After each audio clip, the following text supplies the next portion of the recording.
ہم انہیں جانتے. اور کیا کہا؟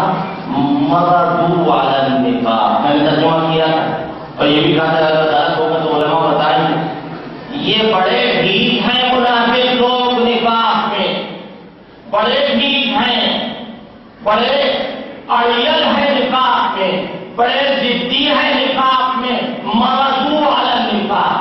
میم را دال، میم را دال، مردو.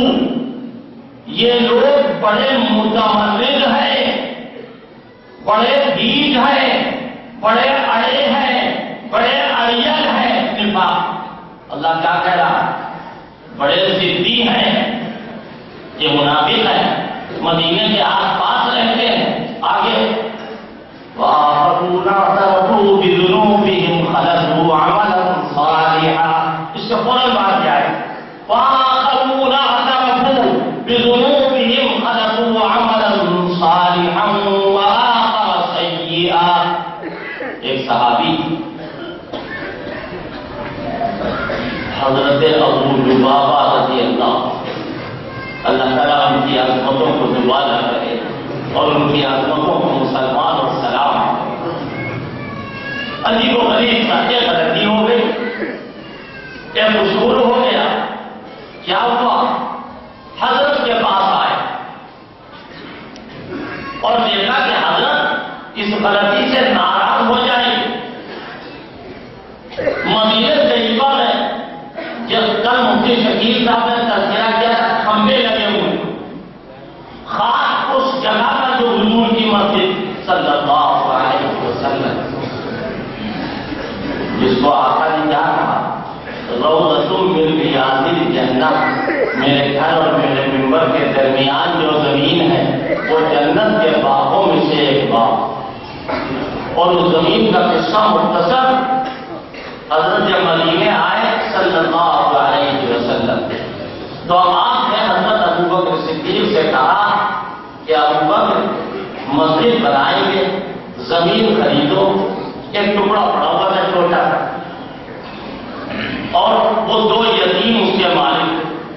مؤلفین نے لکھا ہے کان من قلب یتیمین، دو یتیموں کا گھورا. یہاں گھورا لگا کر الٹے سیدھے نجس ناپاک سامان وہاں پھینکا کرتے ہیں.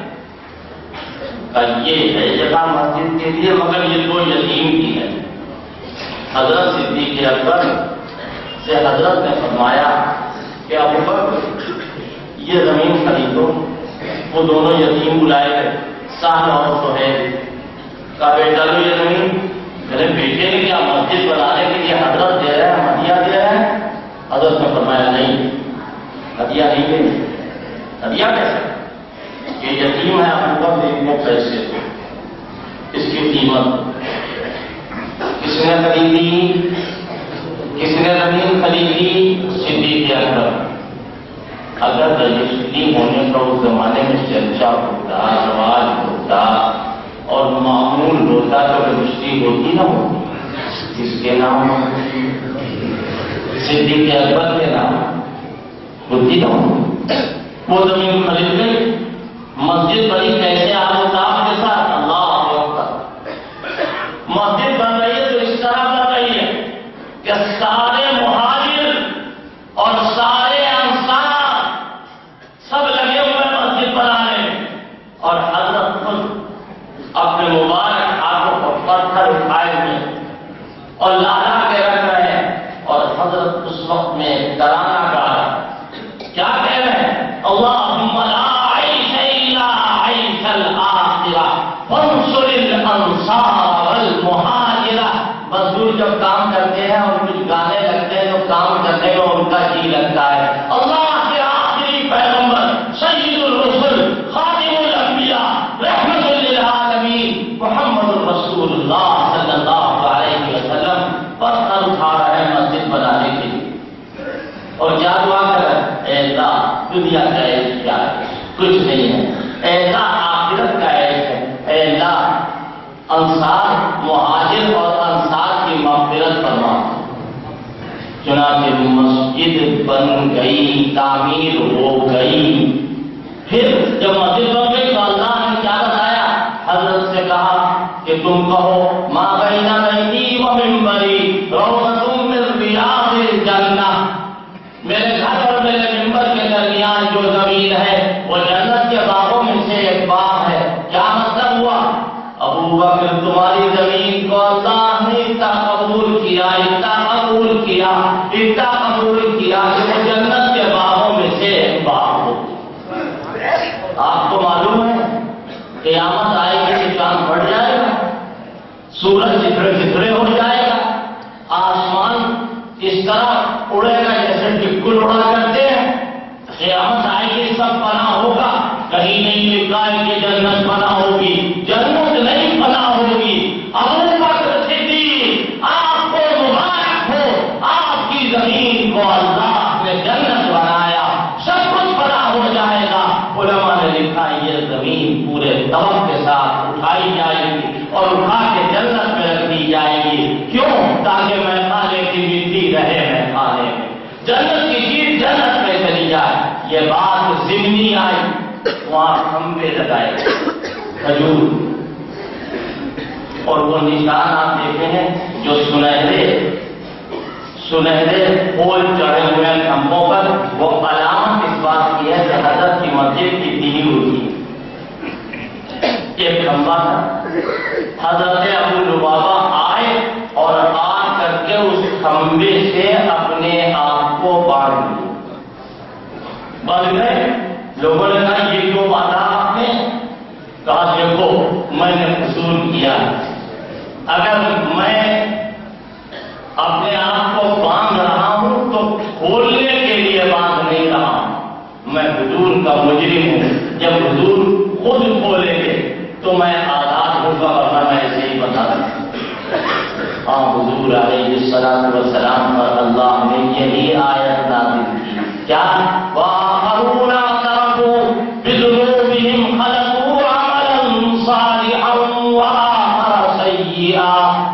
اور ان منافقوں کے مقابلے پر وہ لوگ ہیں اعترفوا بِذُنُوبِهِمْ، جو لوگ معترف، اعتراف تمرد کی ضد ہے، مان لینا، صحابہ کی صفت مان لینا۔ پتا ہے آپ کو ستون ابی لبابہ کی خاصیت کیا ہے؟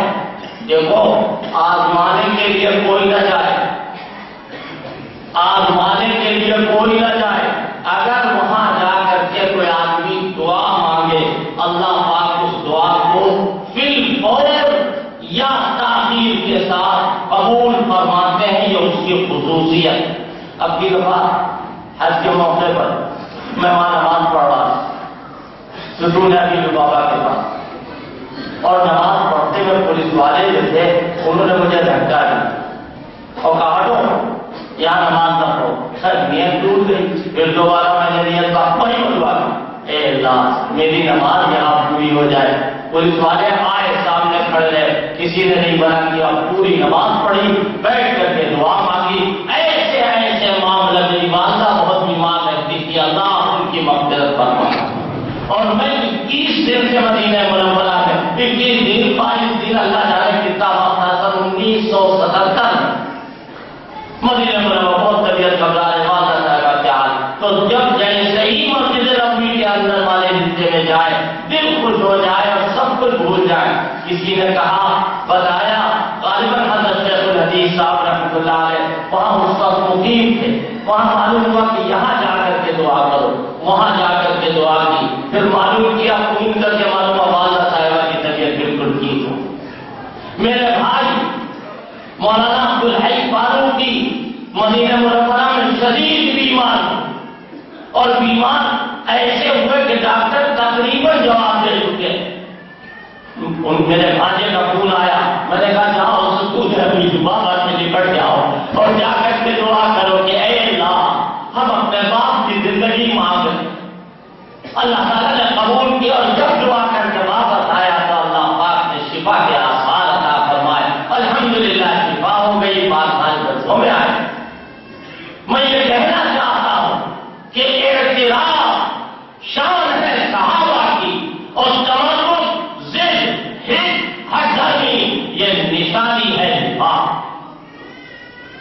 یہ نفاق اگر یہودیت سے ختم ہو جائے تو یاد رکھیے کالے ناک کے نیچے کا بچھو بڑا خطرناک ہوتا ہے۔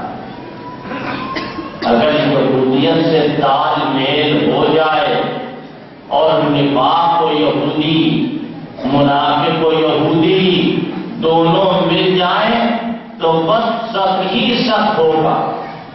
کیا نکلے گا؟ کیا نکلے گا؟ وہی نکلے گا جو نکلنا چاہیے، یعنی زہر ہی زہر، زہر ہی زہر۔